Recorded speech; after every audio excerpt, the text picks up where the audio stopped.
Yang kekal pasti sampai. Assalamualaikum warahmatullahi wabarakatuh. Salam pagi Johor.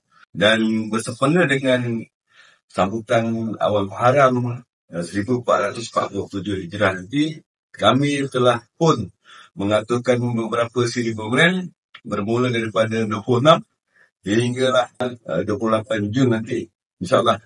Dan kebetulan program ada di akhir video ini nanti.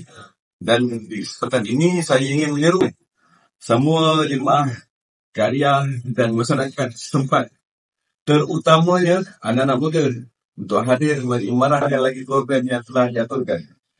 Okey, anak muda, sahut cabaran saya untuk kamu semua hadir di setiap program yang telah diaturkan. Yang kekal pasti sampai.